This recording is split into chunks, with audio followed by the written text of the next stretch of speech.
I forget. Okay. Okay. You should be good. Okay, hi Cailin. I just want to say congratulations on all of your like recent success. Oh, what did you drop? I dropped this rose crystal Uh, rose course. yeah, congrats on all of your recent success and like the release of your upcoming album Influx. I just wanted to ask, like, how would you say 2023 has been treating you so far? Ooh. 2023 has been treating me like a very strict teacher. I can't get away with shit. He's like, girl, you got to put some work in. It's like I've honestly hit the ground running like since the year started, like mentally, spiritually, physically, like with the album. I'm in deep boot camp. I love it. So last month you dropped a single, like a tease for the album Psycho Freak. For those who Mm. haven't heard the song yet, how would you describe the track and kind of what it personally means to you? For those who haven't heard the song yet, I feel like it's very I'm just paying homage to like early 2000s pop club music that's like sexy, chaotic, like a little drunk, a little sparkly. And it's very sexy and empowering and about, feeling yourself and just enjoying it at the same time. As you should. I love it. That's my favorite genre of music, honestly. I also wanted to ask, like, Psycho Freak in correlation with the album, how would you say it kind of like acts as a precursor for the album, if that makes like how does it help them prepare? Sure. I love your earrings, by the way. They're very cute. Thank you. Um, Psycho Freak is not really a precursor to the album. Like I think like people are probably thinking that the sonics of it is gonna be more in that lane, and that's kind of not it at all. It's like extremely deep and like super contemporary. But it was like a side that I wanted to show before the album dropped because it was showing more of a fun, like carefree, sexy side. Yeah. But the whole album on itself is like it's like there's a huge spectrum. It's very multifaceted. Yeah, I was just gonna say like especially the last half of the album I would say is like pretty different from that song. Wait, did you hear the whole record? I did. I got a little sneak peek. I was gonna bring it up. But I want to ask you, like, how long have you been working on this project for, and how exhilarating is it, like, that it's just only like a week away, basically, at this point? I've been working on it for way too long. I've been working on it since the pandemic. It was Gosh. really brutal. It's very interesting because like I've changed so much since it started. And now that it's a week away, I'm kind of in like stress anxiety mode. I'm like, well, who do I want to be now? But I gotta just trust that like where I'm at right now is like dope, and like I have to just keep being myself and putting like my best foot forward. But I would say like the process throughout the whole thing was uh, I don't know. I guess like I don't want to say like this, but I'm like quite an unorganized person. So like the way that things come together in my life just usually comes by me going for things or like putting myself out there. So like everything kind of fell together, and I mean that like honestly so literally, like by people being so open and receptive and like wanting to receive me, that I was able to piece together all these things. Yeah. Well, I was like speaking of piecing things together. I'm trying to get better at transitioning, but it's like kind of a flaw. But That I'm was good. That was a good one. speaking of piecing things together, did the order of the album's track list kind of come naturally to you, or was it kind of difficult to put the songs in order? No, it was super difficult. It took me like 2 months. Like I remember being at a party and I saw my friend. I was like, yeah, like, do you want to come over and listen to track listing with me? And he was like, I think you should like take a couple days off. I think you should give your ears a break. It took me like a month Okay, or yeah. maybe two. And like I took songs on and off. Like there's some songs on off, not on this project that I'll put on the extended version that are so dope and like amazing. But I really wanted to hit like every not genre, but like every pocket of me in it. So like if there were two songs that were similar, then I was like, I'll just put it on extended because like I wasn't gonna make one project that was just one sound. but moving forward I will. But for this one, I was like, it needs to have like a lot of different dimensions in like genre and sound and topic. No, I will say for sure you definitely achieved that because like the first part of the album, like it's just it's like all over the place, but in the best way possible, if that makes sense. Like That's how I feel. yeah, because the beginning is like such a big. Well, okay, I'm gonna ask you right now because I did listen to the whole thing, and I wanted to start off by talking about Glass Jedi, just because that is such an insane opener. Like I'm obsessed with it. How did that song come about, and did you always kind of know that that track would be the opener for the album? Because it just has such like an opener vibe. No, I mean that song like that was the first song we made off the record, and that was so long ago. But no, I was like, what am I gonna do? It was longer. It was like 6 or 7 minutes long. We trimmed it down, and so I was like, everyone I showed it to, they're like, what the fuck is this? And I was like, isn't it the coolest thing you've ever heard? But like, it's very like beyond now, in my opinion. But it wasn't the original opener. The original opener was a song called Tell Me, because Mhm. I wanted this basically like the driving force of this album was because I used to work with these people that made me feel really bad about being multi hyphenate and multi like layered and Yeah. multi whatever, like an amalgamation of all sorts of things. So I wrote the song called Tell Me with the same producer. And the opening line is, if you know what I should be, then say it for me. And then the whole rest of the album was like, this is Mhm. like everything that I am and everything that I'm not, whatever. And then Glass Jedi was meant to be like just in the middle as like a divide, because it's like it very much parts the seas. But Tell Me was super hard and industrial, and kind of like throughout the journey I realized that you don't always have to go extra hard to have the same impact. Yeah. So I was like, okay, why don't we just like open the album with this thing that is, it's like from rip going to separate me from other artists in my lane or like in my genre, because like it's very like cocky. It's very like I don't give a fuck, you know? It's very, very trusting.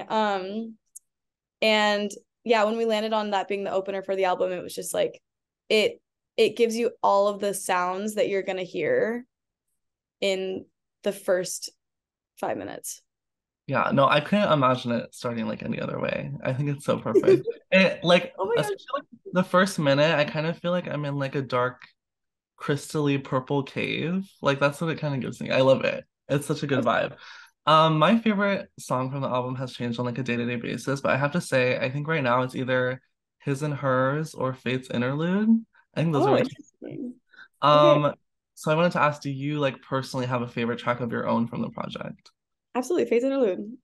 Oh, really? Okay, I love that. Interlude is the best song I've ever written. And it's like I think it's because it's just it honestly like came from God. Like Um, nobody was there, just wrote it in my living room. And like I always have issues with trusting my like my initial inventions, because we live in such a fucking like weird world, and I always believe that like everyone, or I think all of us always believe that someone else is better than us. So like if we're collaborating, we're like, oh, it makes more this is better because it's not just us. But like I really think I put like I got messages and channeled into something really special with that song.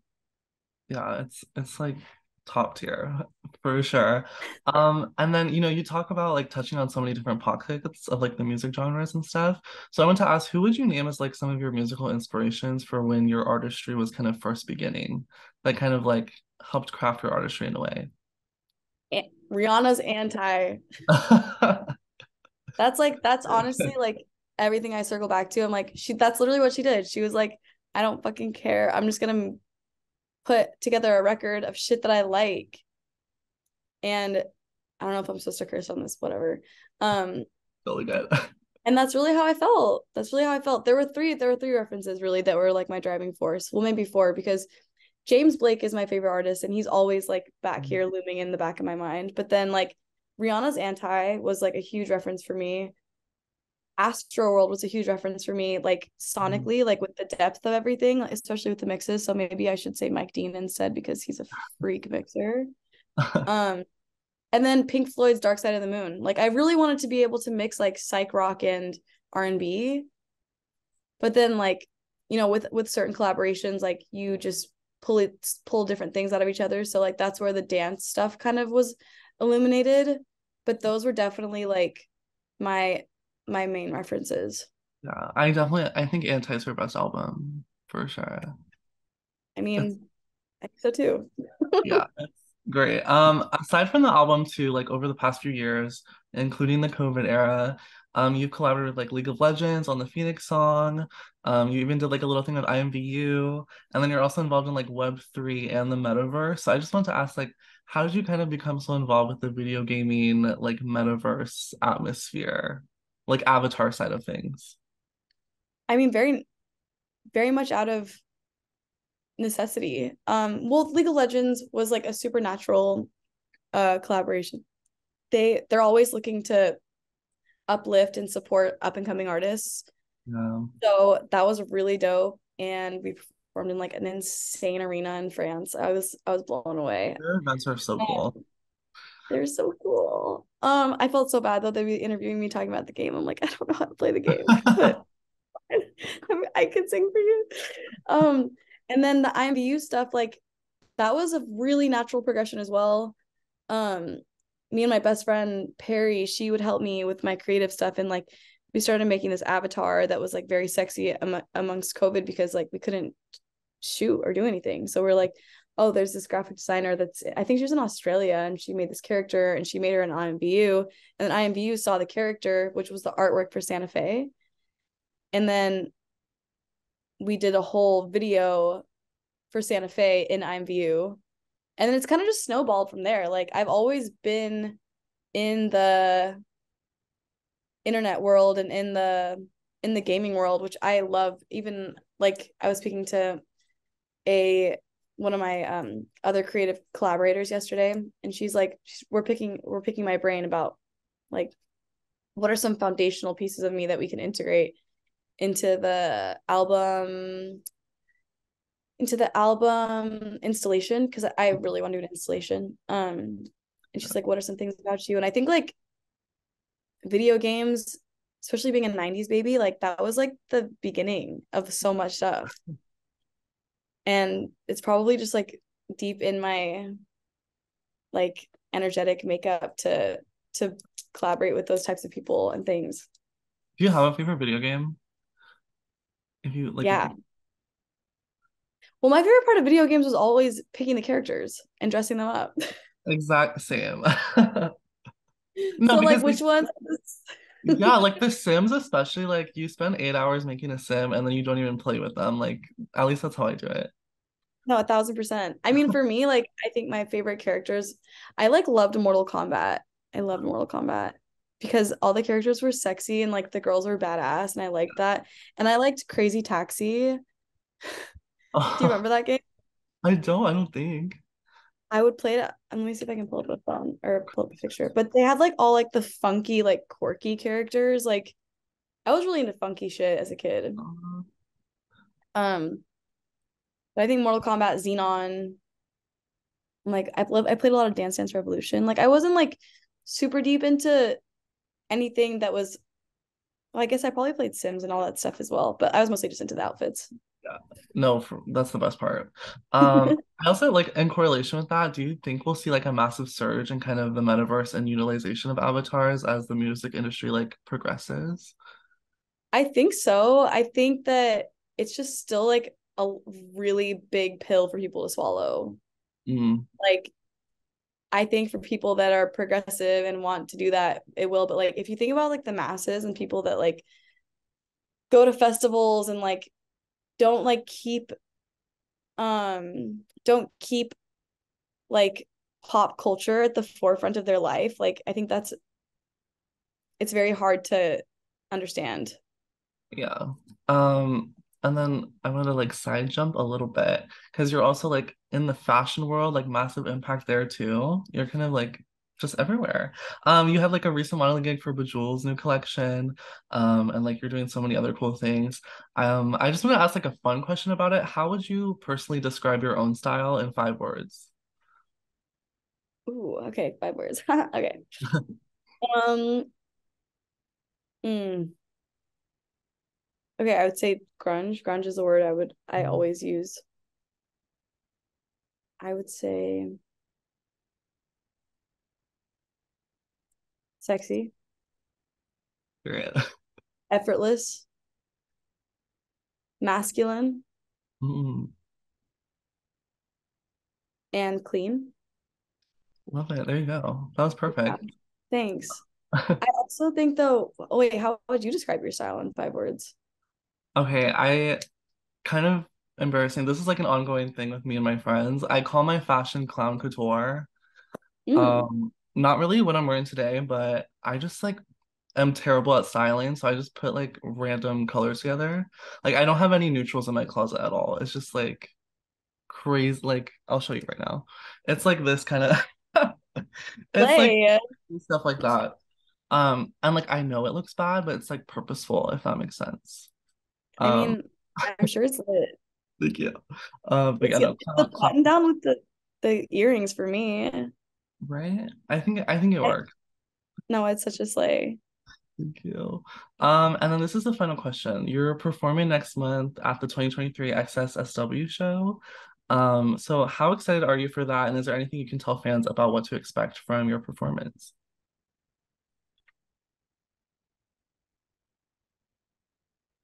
Hmm. I think I'm still brainstorming a lot on what type of performance I want to bring, especially in like a festival setting. Yeah, But I think it's probably gonna like allude to like a Madonna human nature experience. that's so fun. Mm. Thank you so much for speaking with me today, and I'm sending nothing but positive energy your way. I feel that. You're so sweet. No, my absolute pleasure.